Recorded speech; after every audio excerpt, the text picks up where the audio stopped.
Yuan Ce. Mengenai panggilan Mei Wuyan, Yuan Ce sepertinya tidak mendengarnya. Tubuhnya secepat kilat, dan dia terbang melewati kerumunan Mei Wuyan, dan telapak tangan raksasa Mang tidak menunjukkan belas kasihan. HMPH, meskipun pada saat kritis, Mei Wuyan sepenuhnya mendesaknya untuk menghindari serangan yang mengerikan ini. Tetapi angin yang menakutkan masih menerbangkannya dalam jarak yang cukup jauh, membuatnya mengeluarkan suara berdengung. Kakak senior. Kakak perempuan Wuyan. Setelah Mei Wuyan berdiri diam, lebih dari 10 siluet terbang ke arahnya. Bagaimana, kenapa kamu sendirian? Tanda seru. Pompa Mei Wuyan tiba-tiba menyusut.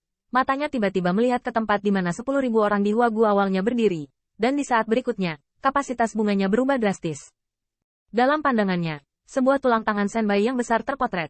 Kemanapun saya pergi, ada siluet setengah jalan. Jelas, selain Mei Wuyan dan 10 pembangkit tenaga listrik ini, 10.000 orang lainnya di Huagu sudah meninggal. Kematian tragis ada di tangan Kimang. Mei Wuyan, ini tidak membuatku kesal, dan aku juga dengan baik hati ingin menyelesaikan masalah ini. Tampaknya merasakan niat membunuh yang dingin pada Mei Wuyan, Yuan Ce mengerutkan kening, dan Sen berteriak, tetapi tidak ada permintaan maaf dalam kata-katanya. Langkah Yuan Ce disengaja. Di antara 4 kekuatan, dia mencapai kesepakatan dengan Yu Heng. Wu Chang belum menembus keempat pencapaian besar lapisan surgawi, dan dia sudah memiliki token di tangannya. Pada saat-saat terakhir token, Wu Chang'an tidak dapat membawa 9 Raja Obat Bius untuk bertarung dengan putus asa. Hanya 10.000 sikap Huagu yang berfluktuasi, dan sama sekali tidak ada token di tangan mereka. Mereka pasti enggan melewatkan kesempatan ini. Dia tidak mau melihat faktor yang tidak stabil ini. Sekarang, dari segi kekuatan, Yuan Ce cukup untuk menstabilkan Mei Wuyan. Pembangkit tenaga 10.000 Huagu rusak parah, dan sulit untuk menjadi ancaman besar baginya. Tujuannya telah tercapai. Mendengar ketidakpedulian Yuan Ce-man, dan bahkan beberapa teriakan dingin yang mengancam, tangan giok yang menawan tidak dapat menahannya untuk memegangnya dengan erat, dan cahaya dingin melintas di matanya, seolah-olah dia tidak sabar menunggu Yuan Ce menghancurkan 10.000 segmen. Yuan Ce, 10.000 lembah bungaku tidak cocok denganmu. Namun, Mei Wuyan bukanlah orang yang tidak berotak. Meskipun dia sangat membencinya, situasi saat ini memaksanya untuk menelannya. Jika dia menembak Yuan Ce sekarang, Yu Heng pasti akan mengambil kesempatan ini untuk bergandengan tangan dengan gerbang Yuan, dan dia akan 10.000 sisa lembah bunga dibersihkan sepenuhnya. Sekarang saya ingin membalas pembangkit tenaga listrik 10.000 Huagu. Saya khawatir hanya harapan pencipta asli, dan manusia. Itu memang pemimpin Yuan Men. Pembunuh seperti ini, seseorang dengan pisau pinjaman tidak berubah warna saat digunakan, melihat perubahan arah yang tiba-tiba, menghadapi Yuan Ce, yang terbang sendiri, Qin Yichen tidak bisa menahan diri untuk tidak mendengus. Angin di lengan jubah gelisah. Dan di lengannya, Yuan Cheng tidak bisa diremehkan. Pembuatan bir cepat. Anak ini, sepertinya dia merasakan fluktuasi berbahaya dari tubuh Qin Yichen. Wajah Yuan Ce tenggelam. Setelah sedikit pengukuran, dia tidak langsung mengarahkannya ke yang terakhir, tetapi menyapu dari samping. Jelas, Yuan Ce tidak hanya kejam dan panas, tetapi temperamennya juga sangat waspada. Bahkan jika itu adalah Qin Yichen, dia tidak diremehkan. Pembangkit tenaga listrik semacam ini seperti ular berbisa di kegelapan, yang paling berbahaya. Hati-hati, hindari mereka. Melihat Kimang tidak terburu-buru, Qin Yichen menghela nafas dan pergi ke sisi lain. Dia memiliki sedikit penyesalan di hatinya. Dalam konfrontasi tatap muka, dia tidak memiliki kepercayaan penuh untuk menghadapi Yuan Ce. Namun, jika yang terakhir itu hanya masalah besar, dia pasti bisa menghentikannya. Dan kemudian dengan kekuatan Kimeng yang ganas, mungkin dia bisa memecahkan masalah. Namun, kewaspadaan Yuan Ce mengalahkan sempoa Qin Yichen. Dengan pelajaran 10.000 lembah bunga, saat Qin Yichen berangkat, Ziyun dan Butterfly Chongsan dan yang lainnya tidak berani mendapatkan pencerahan sedikit pun. Mereka semua mendorong kecepatan hingga ekstrim dan tersapu. Ketika Qin Yichen memunggungi Mei Wuyan, jari-jarinya diam-diam muncul, dan beberapa angin kencang menerpa lebih dari 10 orang yang tersisa di Huagu.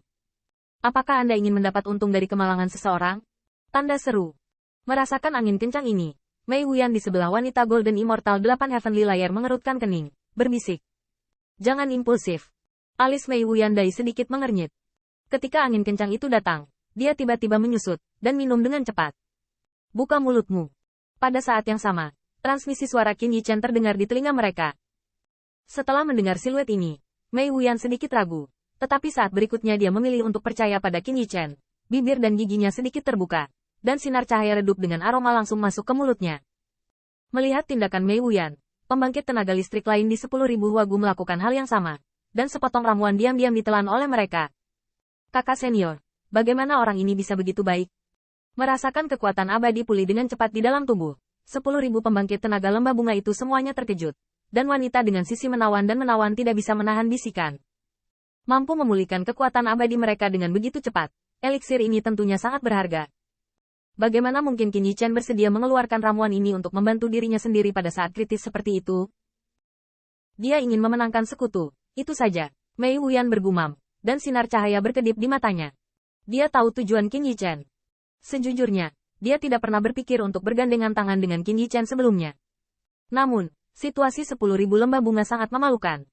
Jika mereka tidak menemukan sekutu, mereka mungkin tidak memenuhi syarat untuk merujuk ke God's Vestige lagi. Yuan Che dan Yu Heng telah mencapai kesepakatan, dan satu-satunya yang tersisa adalah Wu Chang dan Qin Yichen. Untuk beberapa alasan, dibandingkan dengan keduanya, Mei Wuyan masih merasa bahwa anak ini lebih dari Wu Chang dari dua prestasi kecil lapisan surgawi untuk dapat diandalkan. Hati-hati Yuan Che, jangan dicambuk olehnya. Pada saat ini, Wu Chang mengingatkan pembangkit tenaga listrik di belakangnya. Ketika dia datang ke God's Vestige Here, dia hanya mengambil sikap untuk mencoba. Bahkan jika dia tidak bisa mendapatkan token, dia memiliki satu di tangannya. Dan dia tidak dapat menyerahkan dirinya dan pembangkit tenaga klan untuk token ini. Maafkan pemiliknya, bunuh tanpa ampun. Dan suara Mang terdengar nyaring. Paksaan yang menakutkan tersapu. Dan tidak ada yang berani berdiri di depan kemanapun dia pergi. Melihat Yuan Che, yang dikejar 4 tempat, mendobrak banyak pembangkit tenaga listrik di God's Vestige. Wajahnya bermartabat. Siapapun tidak menyangka, binatang buas ini sangat kuat. Apakah kalian berencana untuk pergi ke teater sepanjang waktu? Melihat bahwa selain 10.000 huagu pada awalnya, sudah terlambat untuk mencegah kerugian besar, dan pasukan lain sama sekali tidak mengurangi stafnya. Ini mau tidak mau membuat Yuan Che sedikit tidak puas. Dia dengan dingin mendengus dan berkata, jika kamu menonton pertunjukan lagi, kamu bisa jangan salahkan saya karena tidak ditemani. Mendengar ini, kulit Wu Chang tidak bisa menahan perubahan untuk sementara waktu.